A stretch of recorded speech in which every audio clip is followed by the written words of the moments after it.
कि अब आप भाजपा के साथ हाथ मिलाने के लिए तैयार हो? आप भाजपा के साथ हाथ मिला रहे हैं? देखिए, कोई कसर रहती है? आज मैं किस मुंह से इनकार करूं आपके सवाल। जो आपने बात पूछा कि कांग्रेस में पहले निर्णय नहीं लिया गया, मैं तो अंदर से जानता हूं। का मुद्दा खत्म हो जाता है क्या? इससे किसानों की एमएसपी की मांग जिस पर आप लगातार संघर्ष करते रहे थे, वो मुद्दा खत्म हो जाता है क्या? इससे जो 1.5 साल दिल्ली की सीमा पर किसान आंदोलन चला, जिसमें कई किसानों की जान गई, जो मुद्दा आप उठाते रहे, वो मुद्दा खत्म हो जाता है? इसका आप क्या जवाब देंगे? इसी सवाल में मेरा भी सवाल है, इन्हीं सवाल में कि अभी जो 16 तारीख को और मार्च में जो किसान आंदोलन होने वाला है, जिसको लेकर नाम पंचायत चल रही है, आपके क्षेत्र से भी किसान दिल्ली कूच करने की तैयारी कर रहे हैं, क्या आप उनसे बातचीत करेंगे कि नहीं? आप बीजेपी पर या केंद्र सरकार पर भरोसा? सीबीआई, ईडी, आईटी वैसे वो हिंट कर रहे थे कि शायद आप पर कोई मजबूरी हुई हो, इस पर क्या करें? नहीं, पता नहीं मेरे लिए कहा है किस और के लिए। खैर, उन्होंने, मैंने एक बात पढ़ी थी कि दलों को खरीदने में जो सामर्थ्य है बीजेपी का, मैं कोई उनकी बात को काट नहीं रहा हूँ। जो उन्होंने बात कही इतने सोच समझ से कही होगी, लेकिन मैं ये कहता हूँ कि सरकार ने आज जो निर्णय लिया वो दिल जीता है, कोई खरीदने की बात नहीं। चौधरी अजीत सिंह जी को भी याद करता हूँ, ये उनका सपना था, और इसलिए मैं कहता हूं दिल से मोदी जी को विशेष तौर से धन्यवाद और आभार कि आपने आज चौधरी अजीत सिंह जी का अधूरा सपना। मैं कहा सीटों की कोई बात ना मैं आपके साथ करूंगा, ना मैं किसी प्रधानमंत्री या सरकार में शामिल लोगों के साथ बैठ के करूंगा, बीजेपी के किसी व्यक्ति के साथ नहीं करूंगा। आज तो मैं उनको धन्यवाद दूंगा। इस वक्त आप जिस तरीके से भारतीय जनता पार्टी या जो शीर्ष नेतृत्व है उसको आप थैंक यू बोल भी रहे हैं, क्या पहली जो सरकारें थी उनमें ये किसान के प्रति इतना संभाव नहीं था कि वो दे सकते थे उनको? देखिए, सीमित लोगों के इर्द गिर्द भारत की सत्ता रही है। कुछ ही लोगों के चुनाव हारे हों, जीते हों, मैं गठबंधन में जा रहा हूँ, कितनी सीट मिल रही है, ये कोई मसला ही नहीं। आज को वो फैसला लिया गया है जो पीढ़ी दर पीढ़ी याद रहेगा। चौधरी चरण सिंह के वैचारिक दृष्टिकोण को, उनके संघर्षों को, उनके किए गए कार्यों को हमेशा जिंदा रखने वाला हूँ। चौधरी अजीत सिंह जी को भी याद करता हूँ, ये उनका सपना था, और इसलिए मैं कहता हूँ दिल से मोदी जी को विशेष तौर से धन्यवाद और आभार कि आपने आज चौधरी अजीत सिंह जी का अधूरा सपना पूरा किया। अच्छा, जैन जी, इस फैसले को चुनावी बताया जा रहा है, इस फैसले को चुनावी बताया जा रहा है, चाहे वो चौधरी चरण सिंह जी की बात करें या पीवी नरसिम्हा राव की बात करें, और खासतौर पे चौधरी चरण सिंह जी को भारत रत्न देने के बारे में कहा जा रहा है कि एक चुनावी फैसला है, लोकसभा चुनाव के मद्देनजर यह फैसला लिया गया है ताकि आप एनडीए में शामिल हो सके। इस पर आपकी क्या प्रतिक्रिया है? मुझे इतना वजन ना दें, चुनाव हारे हों, जीते हों, मैं गठबंधन में जा रहा हूं, कितनी सीट मिल रही है, ये कोई मसला ही नहीं। आज को वो फैसला लिया गया है जो पीढ़ी दर पीढ़ी याद रहेगा।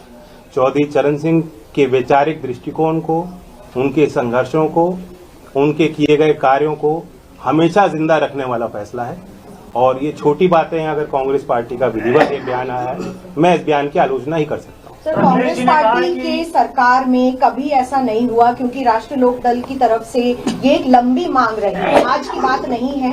और क्या आपको लग रहा है कि इस वक्त आप जिस तरीके से भारतीय जनता पार्टी या जो शीर्ष नेतृत्व है उसको आप थैंक यू बोल भी रहे हैं, क्या पहली जो सरकारें थी उनमें ये किसान के प्रति इतना संभाव नहीं था कि वो दे सकते थे उनको? देखिए, सीमित लोगों के इर्द गिर्द भारत की सत्ता रही है। कुछ ही लोगों के जो मुख्य धारा में रहे हमेशा से, उन्हीं के हाथ में फैसले लिए गए हैं, उन्हीं के माध्यम से फैसले लिए गए हैं, और अब एक नए भारत में ये सारी चीज बदलती दिख रही है। सर, अखिलेश जी ने कहा है कि चौधरी साहब को भारत रत्न देने की मांग सबसे पहले समाजवादी पार्टी ने की है। ये पहले की मैं उनका भी स्वागत करता हूँ, जिन जिन ने समर्थन किया, जो इस फैसले के साथ हैं, और जो चौधरी साहब के लंबी यात्रा में, जीवन यात्रा में उनके संघर्षों के साथ रहे, उन सबको बधाई देता हूँ। ये अकेली कोई हमारी जीत नहीं है, सबकी जीत है, और श्रेय सबको जाना चाहिए। कि अब आप भाजपा के साथ हाथ मिलाने के लिए तैयार हो? आप भाजपा के साथ हाथ मिला रहे हैं? देखिए, कोई कसर रहती है? आज मैं किस मुंह से इनकार करूं आपके सवाल। जो आपने बात पूछा कि कांग्रेस में पहले निर्णय नहीं लिया गया, मैं तो अंदर से जानता हूं कितनी बार चौधरी अजीत सिंह जी के मन में बात उठी, कितने बार उन्होंने प्रयास किए। बहुत मुश्किल से फिर एक बड़ा अच्छा कदम लिया गया था यूपीए 2 के टाइम, कि लखनऊ उस समय अमौसी एयरपोर्ट था, वहाँ चौधरी साहब की प्रतिमा, विशाल प्रतिमा लगाई गई और उसका नाम बदला गया, चौधरी चरण सिंह जी के नाम से आज वो एयरपोर्ट है। मैं जानता हूँ कितने गदगद हुए थे चौधरी अजीत सिंह जी उस फैसले से। आज अगर चौधरी अजीत सिंह जी जिंदा होते कितने प्रसन्न होते, ये मैं अच्छी तरह समझ सकता हूँ। तो मतलब ये जैन जी ये मान लें कि अब आप भारतीय जनता पार्टी के साथ उनके शर्तों के अनुसार उनको ज्वाइन करेंगे और फिर आप यूपी में चुनाव। देखिए, आज कोई शर्त और सीट और चुनाव की बात करना आज के दिन के महत्व को छोटा करना होगा। ये दिन, ये पल बार बार नहीं आते और इस जश्न में सब लोग शामिल हैं। बीजेपी से सर दूरियां कम हो गई है, इस बात को मान रहे हम लोग। जब मैं इतनी बड़ी बधाई दे रहा हूँ, प्रधानमंत्री जी ने आज वो फैसला लिया जो साबित करता है कि देश के मूल भावना और चरित्र को समझते हैं। चौधरी चरण सिंह जी के हर एक अनुयायी के दिल को जीतने का काम आज मोदी जी ने किया। सर, आपका एक चवन्नी वाला जो बयान था बहुत सोशल मीडिया पे वायरल हुआ और जगह जगह लोगों ने उसको देखा, आज आप उसको कैसे देखते हैं? मैं अपनी एक भी ट्वीट डिलीट नहीं करूंगा। जिस समय पे मेरी भावना होती है उस अनुरूप परिस्थितियों के अनुरूप अपनी बात रखता हूं और मैं कहता हूं राजनीति में जो विपक्ष बात कहता है उसे भूल जाना चाहिए, जो सरकार बात रखती है उसे याद रखना चाहिए। सर, जब आप घोषणा कर चुके हैं कि आप एनडीए के साथ अब जा रहे हैं, नहीं, आज एनडीए की मैंने कोई घोषणा नहीं की है। नहीं, मैं सिर्फ नहीं है। हाँ, कसर तो कोई कसर रह गई है, बताओ। इतना बड़ा फैसला लिया हो, ऐसे में अगर आप सीटों के बारे में भी चर्चा कर ले तो मैं कहा सीटों की कोई बात ना मैं आपके साथ करूंगा, ना मैं किसी प्रधानमंत्री या सरकार में शामिल लोगों के साथ बैठ के करूंगा, बीजेपी के किसी व्यक्ति के साथ नहीं करूंगा। आज तो मैं उनको धन्यवाद देता हूँ। समीकरण पे आप अगर बता सकें। एक सवाल, ये वाकई में आज बहुत बड़ा दिन है आपके लिए और किसान समाज के लिए, खासतौर पर पश्चिमी उत्तर प्रदेश की बात करें, जिस तरीके से चौधरी चरण सिंह जी को भारत रत्न मिला है, लेकिन क्या इससे अग्निवीर का मुद्दा खत्म हो जाता है? क्या इससे किसानों की एमएसपी की मांग जो जिस पर आप लगातार संघर्ष करते रहे थे वो मुद्दा खत्म हो जाता है? क्या इससे जो 1.5 साल दिल्ली की सीमा पर किसान आंदोलन चला जिसमें कई किसानों की जान गई, जो मुद्दा आप उठाते रहे, वो मुद्दा खत्म हो जाता है? इसका आप क्या जवाब देंगे?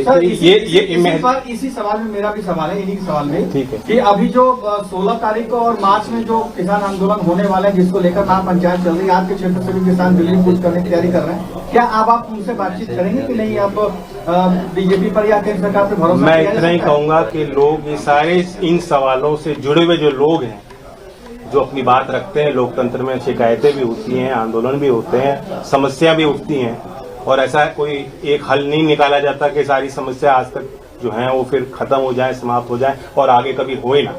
तो ये एक सतत प्रयास होता है भारत सरकार का, जो किसानों के प्रति जो उनके भाव हैं, गांव के और कमेरा वर्ग के प्रति जो उनकी इच्छाएं हैं, जो समर्पण है, जो इच्छा शक्ति है, आज उसे उन्होंने प्रदर्शित किया। और लोग हिम्मत ले सकते हैं इस निर्णय से कि अगर कोई सरकार चौधरी चरण सिंह जी को इतना बड़ा सम्मान दे सकती है, तो जो मुद्दे चौधरी चरण सिंह जी के अहम मुद्दे रहे, जिनके लिए उन्होंने काम किया, जिस वर्ग के उत्थान के लिए उन्होंने प्रयास किए, उनकी बात भी मानी जाएगी।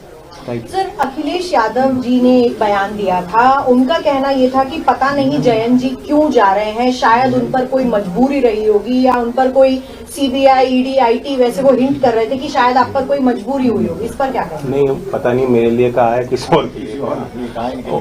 खैर, उन्होंने, मैंने एक बात पढ़ी थी कि दलों को खरीदने में जो सामर्थ्य है बीजेपी का, मैं कोई उनकी बात को काट नहीं रहा हूँ। जो उन्होंने बात कही अपने सोच समझ से कही होगी, लेकिन मैं ये कहता हूँ कि सरकार ने आज जो निर्णय लिया वो दिल जीता है, कोई खरीदने की बात नहीं है। सर, ओम प्रकाश राजभर कह रहे हैं कि 12 तारीख वो तारीख है जब रालोद एनडीए का हिस्सा बनेगी, तो मान लिया जाए कि 12 तारीख को रालोद एनडीए का हिस्सा बनने जा रही है? पता नहीं, मुझे जानकारी नहीं। ओम प्रकाश राजभर जी को अच्छी जानकारी है। चौधरी अजीत सिंह जी का जन्म दिवस है, हम तो मनाएंगे उस तारीख।